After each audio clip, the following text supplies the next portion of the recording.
Hey guys, so this is part 2 of our series. If you watched the video, why I am so passionate about helping people, mostly women, just seem to minister more to women. So that seems to be how this plays out. But by all means, gentlemen, if you can get something out of my testimony and teachings, sometimes via your wife's success, are you benefited? So that's awesome as well. I was not happy with my delivery, I should say, of the second part of the class. I thought it was a tad scattered, but good enough had the audio been better. But the audio was not, so here we are. I might switch my camera sideways. Let's take a look here. All right, so I mentioned I spent 13 years in chaos, and then 17 years once I got saved in fighting through the addictions that I had allowed myself to get addicted to. Food, exercise, and drugs. To mention the main ones. 2 Timothy chapter 1 verse 7 came into my life, and I read that God did not give us a spirit of fear or timidity, but of a sound mind and self-discipline and self-control. I was like, you gotta be. That's been there all along. That's all I ever wanted. That's what I needed to possess to be able to help other people. Sound mind, self-discipline, self-control. This is not rocket science. It is easy on paper. It's easy on paper, so why isn't it easy? Because of what's in here and what's in here. Drinking water is the real deal. Write that on your paper. Drinking water is the real deal. Let me give a little bit further explanation because I don't think anybody would disagree. But what happens is we are in a very dehydrated world right now. Our bodies are working overtime to detox us. And the lymphatic system and all of your kidneys and your livers, all this works together to drain toxins. Well, the liver gets overworked and underpaid, meaning overworked and underhydrated, and it just gets clogged up. So to unclog it takes extra water. What happens is you do everything just right. You do your exercise, you do your eating, you got your macros down, and your body's trying to break down a triglyceride, a fat molecule in your liver, but when it is dehydrated and sluggish, it cannot break it down. So it's like that fat molecule is like a rat on a wheel. A rat on a wheel. I'm just trying to make layman's terms here. There's people a lot more educated than me. When you unleash water hydration to your liver, it opens the cage. Opens the cage and it speeds your metabolism up and allows your body to break down fat easier. So, drinking water is the real deal. 8-ounce glasses, we've all heard that. I think that's a bare minimum, especially if you have been dehydrated for so long.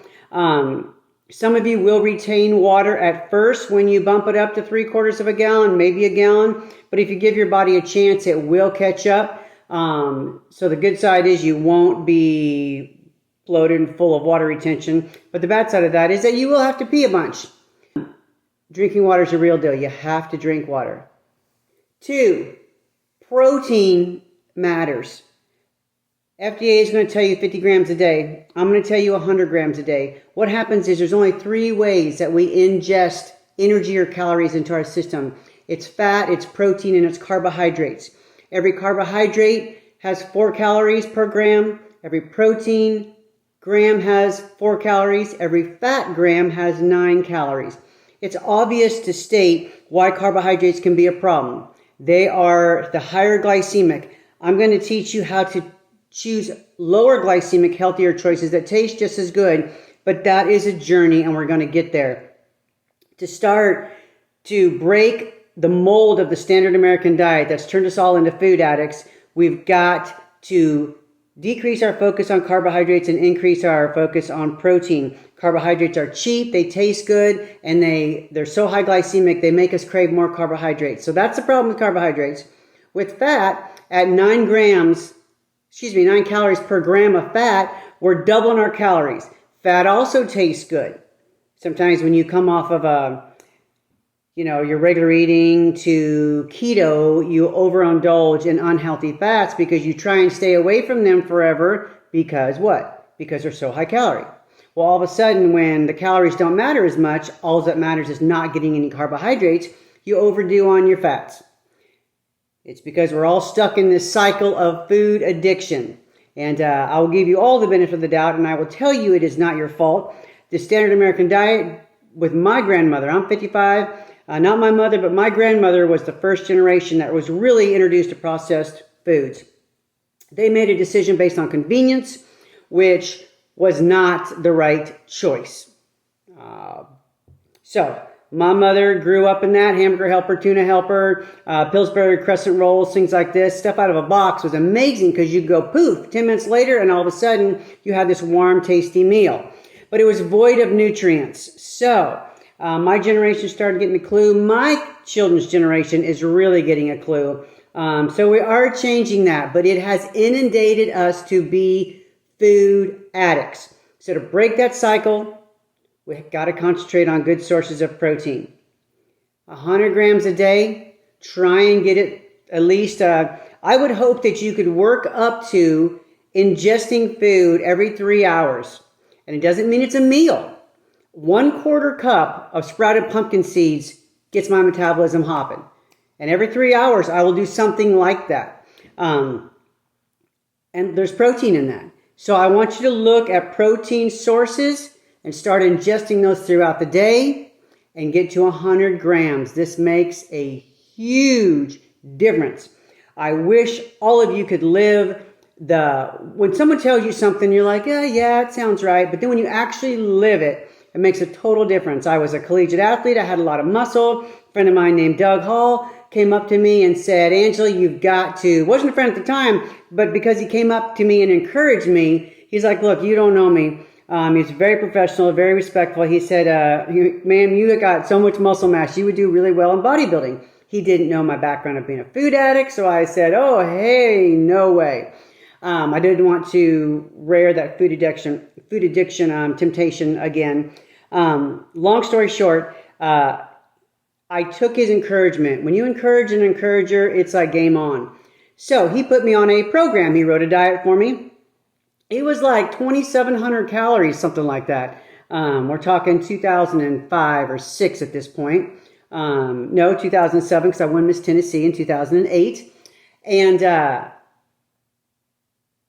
all the food, 5 to 7 meals a day for 2,500 to 3,000 calories, something crazy high. I was like, you know what? I'm going to take your challenge because this is ridiculous. I get to eat all this food and you're going to say I'm going to lose weight. Well, within 3 weeks' time, I was starving. My metabolism was kicking. And guess what it was centered around? Protein. Protein, protein, protein. At that time, because I was, wait, can you get too much protein? Contrary to popular belief, it's not as hard on your kidneys and livers as some people say.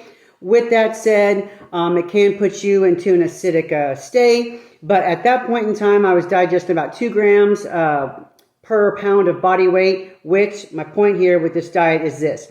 I weighed 164 pounds in week 1. 14 weeks later, I was still 164 pounds. I had soft abs in this picture and a 6-pack in this picture. A little soft around the bottom midsection still at that point, but I was just a believer from that point on of living it and seeing the transformation and the importance of protein. Next, I'm going to tell you that keto's not the answer. Keto can be a tool, especially for this food addict. But the problem with keto is it's out of balance and you don't deal with the food addict I'm telling you about. And you'll probably relate if you've tried to come off your standard American diet and you went to keto and then you found that you could eat all these fats and something just didn't feel right because you're eating way too much fatty red meats, pork, bacon, mayonnaise, all these heavy different ranch sauces and things like that. You're like, too much cheese. You're thinking, is this really that healthy? And the answer is when you do it that way, no. Is there a healthy keto? And if you want to do your rendition of lower carb and call it keto when it's based on all whole foods, high five. High five to you. I'm cool with that. I have used keto as a tool. I graduated. How about retired from bodybuilding in '09? When I was getting ready to open up Healthy Body Bakery, I came out of retirement. I was 51. I wanted to compete one more time. So in 2017, I did exactly that. And it took me a year to get as lean as I did prior, about a decade earlier.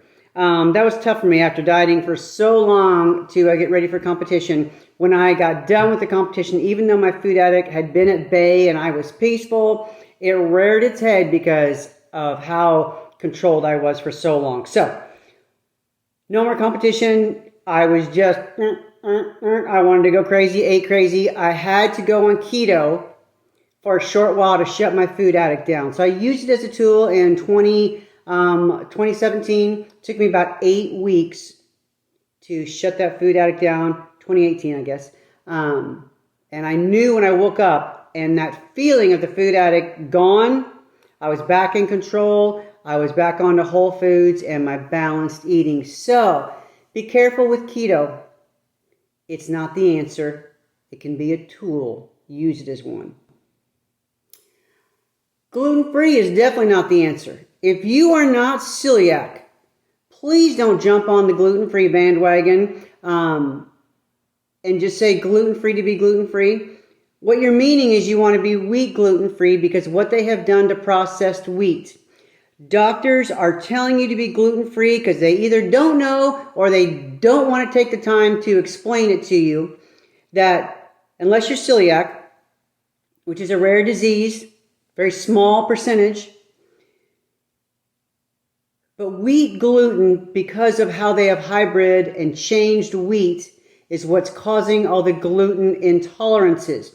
You lose the benefit of dark rye and spelt and barley when you say gluten-free, and you gain a problem and jumping on the gluten-free bandwagon, which 80% of the products out there are chock full of cornstarch and potato starch and tapioca starch and just rice flours, and you're saying no to wheat gluten at that point, but you are saying yes to every bit as high a glycemic product as you were just eating previously that contained the wheat.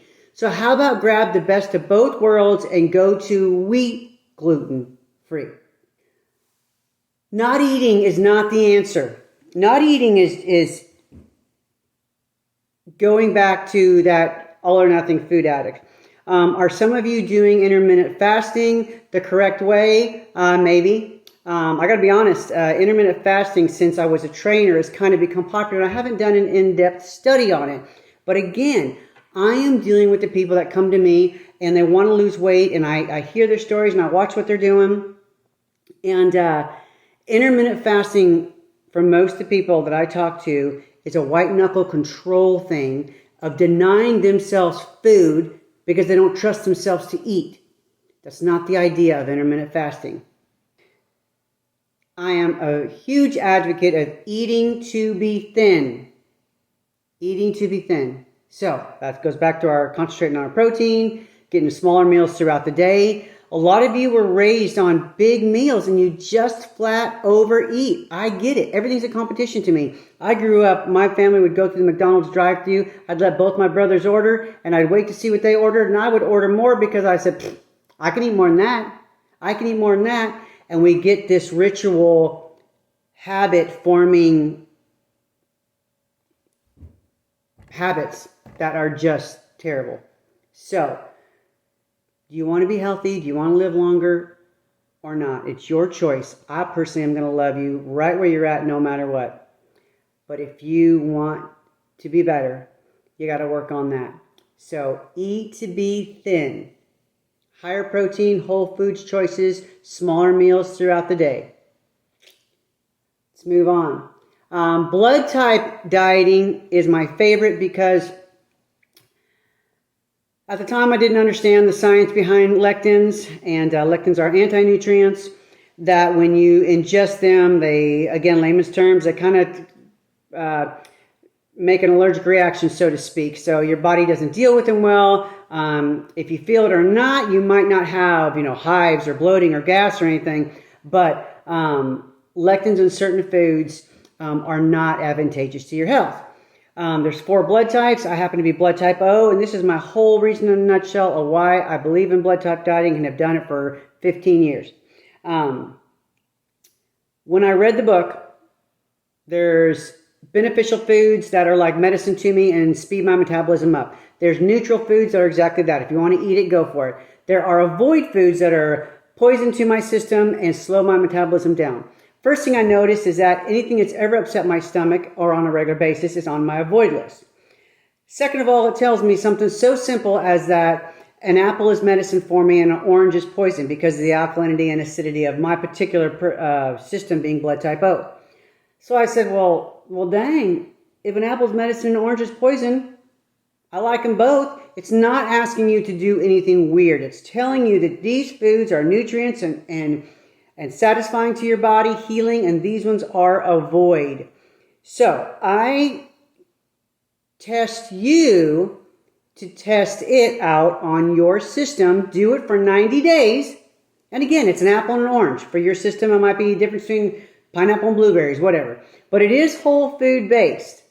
When I decided to jump into this blood type dieting, I noticed that there were these grains, dark rye and amaranth and buckwheat and spelt and millet. And that, get this is a major drum roll for me. Healthy sweeteners, raw honey, pure maple syrup, organic sugar cane or raw demerara, sugar that's not been processed, was not my enemy. It was on my neutral list. So I could take, hence, healthy body, I do it for myself, I will always do it for myself. I could take a healthy grain, I could take a small amount of healthy sweetener, and an olive oil, some organic bananas, and make this amazing banana bread that I got to eat. It was beneficial for me, and all ingredients other than the sweetener, which was not a void. When I read that, it was game on, and it changed my world, and I continue to live it today. I highly, highly, highly recommend it. Blood type dieting. You can get the book, or you can just find out your blood type. You can go to health food store, order it online, and just a little prick on your finger. Read the instructions. You can get jacked up quick if you don't take the time to read the instructions first. Do it the right way. It is simple. It's quick if you follow the instructions. All right.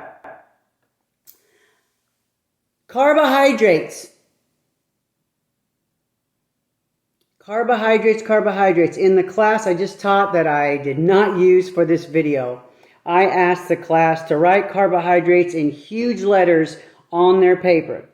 I've said part of it coming up to this point, I cannot emphasize enough the importance of carbohydrates. I am going to read it from my sheet if I can find it. 99%, I'm using my cheat notes here because every time I try and say it on my own, I jack it up. 99% of negative eating behaviors, 99% of my negative eating behaviors, 99% of your negative eating behaviors will be 100% connected to your choices with carbohydrates. You got to listen to me. Again, it's your choice. It's your choice. Can we die by getting hit by a car? Yeah. Or, we're living in a world with chemicals. Can you get cancer some other way? Yeah. Don't use that as an excuse to say, well, it doesn't matter. I'm just going to eat what I want. I don't care. Your choice. I do care, but I don't care because it's your choice. But if you do want to give your body every possibility to live longer and feel better in the process and not be inflamed and in pain.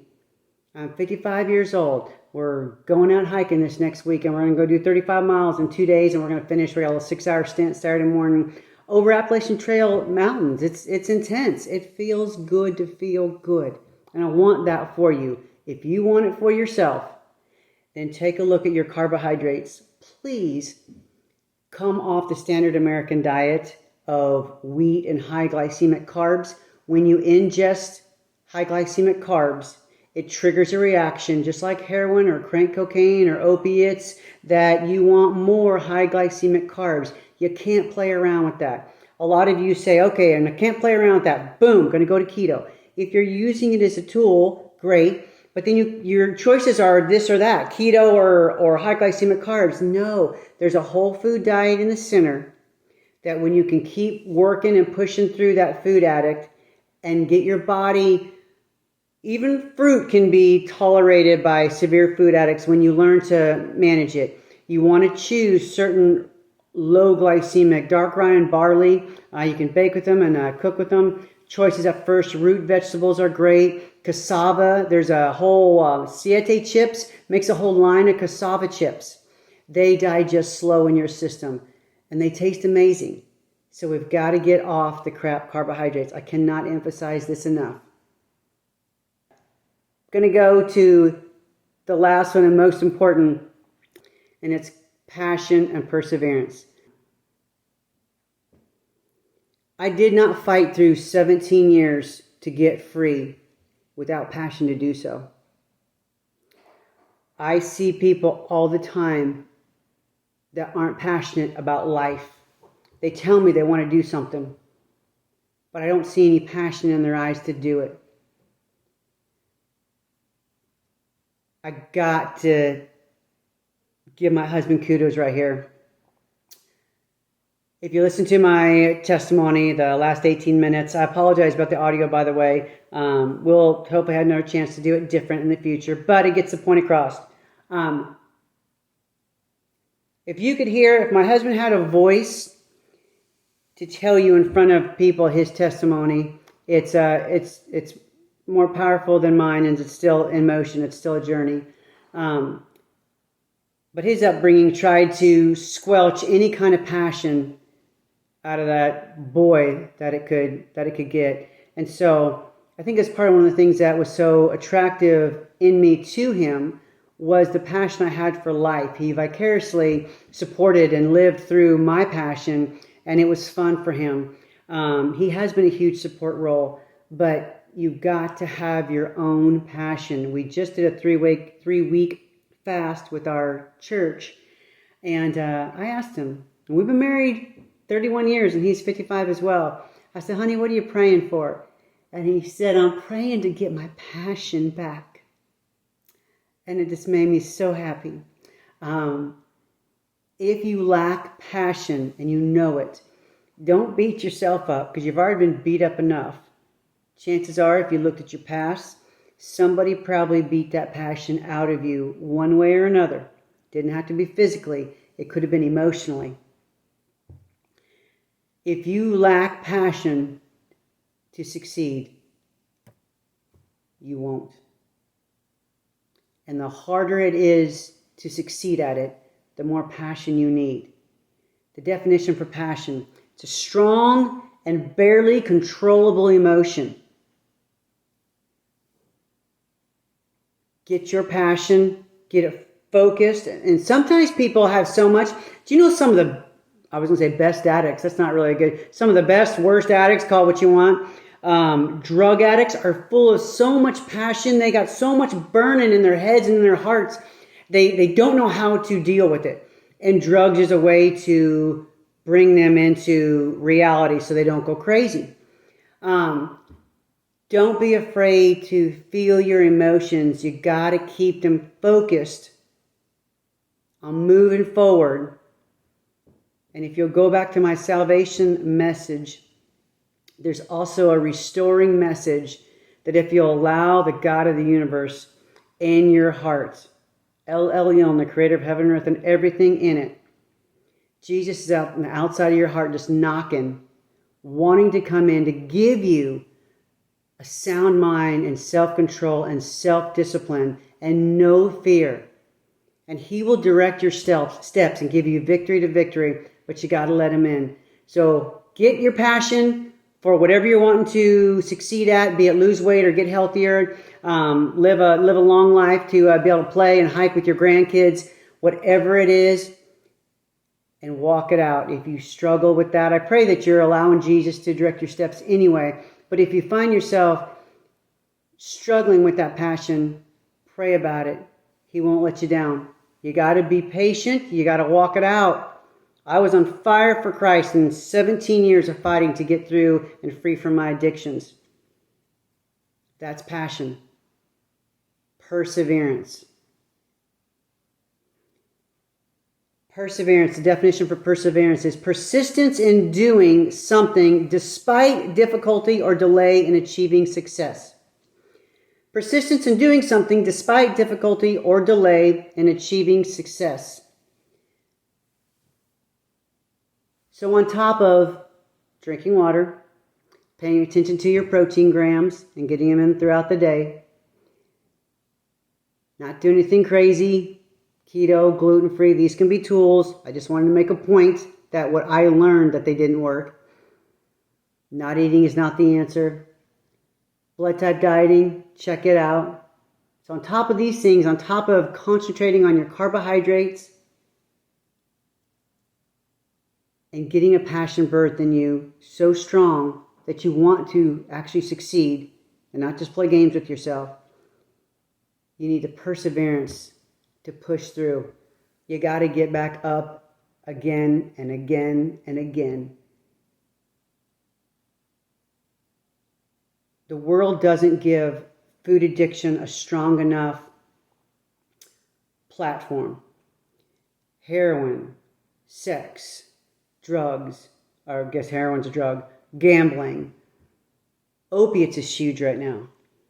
There are huge platforms for these addictions. And you have to do without those to get free. And I think that is why there's such a conflict of interest with a platform when it comes to food addiction, because you can't do without food. But you can do without the drug part of it, and to swim upstream against the standard American diet that they have taught us and fed us with a bogus pyramid in schools. You got to have passion and a perseverance about you to do it, because you got a lot of learned habits you got to undo one at a time. If you struggle, you might have a lie that you are believing. So I'm going to go into that in the next series, but that's my physical part of what you got to do to get healthy. To be continued. Love y'all.